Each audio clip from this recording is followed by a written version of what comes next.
ایک وضاحت، ایک کلیریفیکیشن کرنا چاہتا ہوں. وہ یہ ہے کہ مجھے حیدرآباد میں میرے چند اسٹوڈنٹ نے مجھ سے بتایا کہ ارشد بھائی، کچھ کلکتہ کے بھائی ہیں، وہ لوگ آپ کے بیان میں سے 2 کلپ وہ لوگ نکالیں اور نکال کر وہ یوٹیوب پر اور فیس بک پر آپ کو بدنام کر رہے ہیں. میں نے ان سے پوچھا کہ فیس بک پر اور یوٹیوب پر وہ کلکتہ کے ہمارے بھائی کیا کر رہے ہیں؟ تو ہمارے اسٹوڈنٹ نے مجھ سے کہا کہ وہ یہ کہہ رہے ہیں کہ شرک پر کوئی کمپرومائز نہیں ہونا چاہیے، اور شرک کے بارے میں کوئی جھول نہیں ہونا چاہیے، اور شرک کو چھپا کر نظر انداز کر کے کوئی اتحاد قائم نہیں ہو سکتا. تو وہ یہ اعتراض کر رہے ہیں.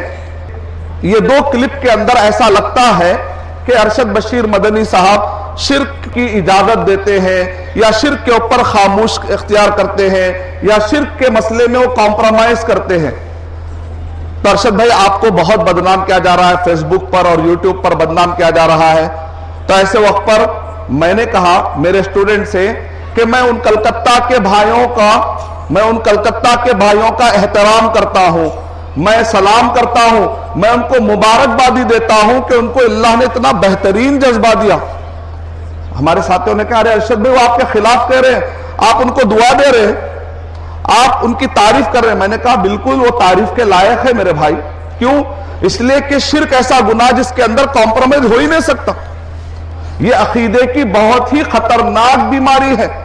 آپ دنیا میں کتنے بھی اچھے اونچے عہدے پا لیجئے، کتنے بھی اچھی نمازیں پڑھ لیجئے آپ، اور کتنا بھی اچھا آپ زکوٰۃ ادا کرنے والے ہیں، روزہ رکھنے والے ہیں، حج ادا کرنے والے ہیں، لیکن اگر عقیدہ بیکار ہے تو سب بیکار ہو جائے، سب پانی میں چلا جائے گا. خشت اول چو نہد معمار کج، یعنی پہلی بنیاد اگر ٹیڑھی ہو جائے، تا سریا می روت دیوار کج، اگر آسمان تک بھی وہ دیوار چلے جائے گی تو ٹیڑھی رہے گی. بنیاد صحیح ہونا بہت ضروری. میں ان بھائیوں کا احترام کرتا ہوں، بلکہ میں ان بھائیوں کو سلام کہتا ہوں. اور جنہوں نے میرے خلاف تنقید کی ہے، اگرچہ کہ انہوں نے میرے خلاف تنقید کی ہے، کیونکہ اسلام میں شخصیت کی کوئی اہمیت نہیں، اسلام میں شخصیت کی کوئی اہمیت نہیں ہے، اسلام میں عقیدے کی بڑی اہمیت ہے. اس میں کوئی کمپرومائز ہو ہی نہیں سکتا، اگرچہ کہ انہوں نے میرے خلاف کہا.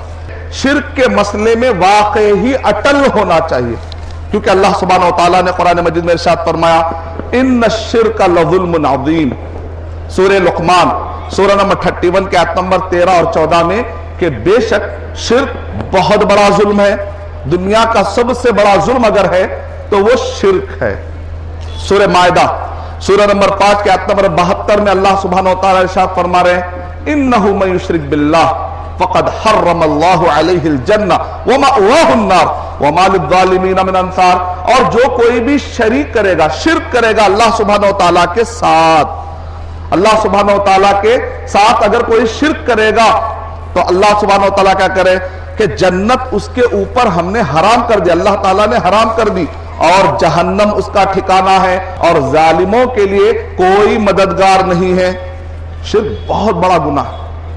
اور اللہ تعالیٰ نے قرآن مجید میں سورہ اعراف نمبر 7 کے آیت نمبر 13، 14، 15، 16، 17 میں اللہ تعالیٰ نے کہا کہ شرک اتنا سنگین گناہ ہے اور اتنا بیوقوفی والا کام ہے، یہ کام ابلیس بھی نہیں کرتا. ابلیس نے بھی دعا مانگی تو کس سے مانگی؟ ابلیس نے بھی دعا مانگی تو اللہ تعالیٰ سے مانگی، کیونکہ ابلیس کو بھی معلوم ہے تو ملے گا تو یہی در سے ملے گا، یہی اللہ سے ملے گا، کسی اور بابا سے ملے گا ہی نہیں. ابلیس کو بھی معلوم. ابلیس نے کہا ربی انظرنی الی یوم یبعثون، اے میرے رب تو مجھے مہلت دے. کیا کہہ رہا ہے ابلیس؟ کس سے دعا مانگ رہا ہے؟ ڈائریکٹ اللہ سبحانہ و تعالیٰ سے دعا مانگ رہا ہے. اور ابلیس مانگتے وقت پر درمیان میں کوئی وسیلہ بھی نہیں ڈال رہا ہے. دیکھیا، اے میرے رب تو مجھے قیامت تک کے لیے مہلت دے. اور آپ دیکھیں، ہم کئی لوگوں سے پوچھتے ہیں بھائی آپ شرک کیوں کر رہے ہیں، آپ ان سے جا کر کیوں پوچھتے ہیں، ڈائریکٹ اللہ تعالیٰ سے کیوں نہیں مانگتے؟ تو تو وہ لوگ کہتے ہیں ہم اتنے گنہگار ہیں ارشد بھائی، ہم اتنے گنہگار ہیں، ہم ڈائریکٹ اللہ تعالیٰ سے نہیں مانگ سکتے، کیا منہ لے کے مانگے، ہم اتنے گنہگار ہیں، اس لیے ہم نیک لوگوں سے مانگتے ہیں تاکہ یہ نیک لوگ اللہ تعالیٰ سے ہم کو دلا دے۔ تو میں نے ان سے کہا آخر ایسا کیا گناہ کر لیا بھائی جو ابلیس سے بھی خطرناک ہے؟ آخر ایسا کیا گناہ کر لیا آپ جو ابلیس سے بھی خطرناک ہے؟ ابلیس نے دعا کی تو اللہ نے دعا قبول کی کہ نہیں کی؟ اور ابلیس نے ڈائریکٹ دعا کی۔ اور بعض لوگ کہتے ہیں نعوذ باللہ ایک من گھڑت روایت کی بنیاد پر کہ آدم علیہ السلام نے جب اپنے بخشش کے لیے معافی مانگی تو انہوں نے محمد صلی اللہ علیہ وسلم کا وسیلہ دیا۔ ایک نبی کو وسیلے کی ضرورت پڑ سکتی ہے کیا؟ اور جبکہ ابلیس ڈائریکٹ مانگ رہا ہے اور ابلیس کی دعا قبول ہو رہی ہے۔ اور آدم علیہ السلام کا انتقال ہو گیا لیکن ابلیس آج بھی زندہ۔ اللہ نے دعا قبول کی کہ نہیں کی؟ اللہ نے دعا قبول کی۔ تو اس وجہ سے شرک ایک ایسا بدتر گناہ ہے، وہ ابلیس بھی نہیں کرتا، ابلیس کفر کرتا ہے، ابلیس شرک کرواتا ہے، ابلیس کفر کرواتا ہے لیکن خود شرک نہیں کرتا۔ تو اس وجہ سے یہ بہت ہی سخت گناہ ہے۔ اگر کلکتہ کے بھائیوں نے میرے کسی کلپ کو سامنے رکھ کر اگر انہوں نے میرے خلاف کہا ہے تو اصل بات دیکھنی چاہیے، میرے خلاف کہا ہے وہ ٹاپک نہیں دیکھنا چاہیے، اصل وہ کیا کہنا چاہ رہے ہیں؟ اصل یہ کہنا چاہ رہے ہیں کہ شرک کے اوپر کمپرومائز نہیں ہونا چاہیے، شرک کے بارے میں کوئی جھول نہیں ہونا چاہیے۔ یہ تو وہی تحریک ہے جس پر میں گزشتہ 11 سال سے مدینہ یونیورسٹی سے آنے کے بعد سے میں مسلسل اسی پر تو کام کر رہا ہوں۔ 5 سال اللہ تعالیٰ نے مجھے ETV اردو پر بیان کرنے کا موقع دیا، الحمدللہ کئی لوگوں نے شرک سے توبہ کی الحمدللہ۔ اور زی سلام پر اللہ تعالیٰ نے مجھے 400 ایپیسوڈ میں سے 100 ایپیسوڈ میں نے شرک کے خلاف کہے۔ زی سلام میں بہت سارے ہم کو ای میل آئے، افغانستان سے آئے، UP سے آئے، بہار سے آئے، بڑے بڑے لوگوں نے کہا ہم کو آپ کے بیانوں کے ذریعے سے شرک سے توبہ کرنے کی توفیق ملی۔ تو اگر ان کی تحریک یہ ہے ان بھائیوں کی کہ شرک کو مٹانا ہے تو الحمدللہ اس کام پہ تو ہم بھی لگے ہوئے۔ ہاں ہمارے اس کلپ کے اندر اگر کچھ غلط فہمی کسی کو پیدا ہوئی ہے کہ شاید کہ شیخ جو ہے وہ مصر کی جو تحریک ہے کہ چلو کچھ شرک کو جو ہے کمپرومائز کریں گے، ہو سکتا ہے شیخ شاید اس سے متاثر ہوں گے۔ اگر میری کلپ سے کہیں پر آپ کو کئی غلط فہمی ہوئی ہے تو میری پوری زندگی کے بیانات دیکھیے، میرے پورے زندگی کے بیانات دیکھیے تو آپ کو کلیئر ہو جائے گا کہ الحمدللہ شرک پر کوئی کمپرومائز ہو ہی نہیں سکتا۔ اور جس کو اللہ تعالیٰ ناپسند کرے، میں کون ہوتا اس کو پسند کرنے والا، نعوذ باللہ۔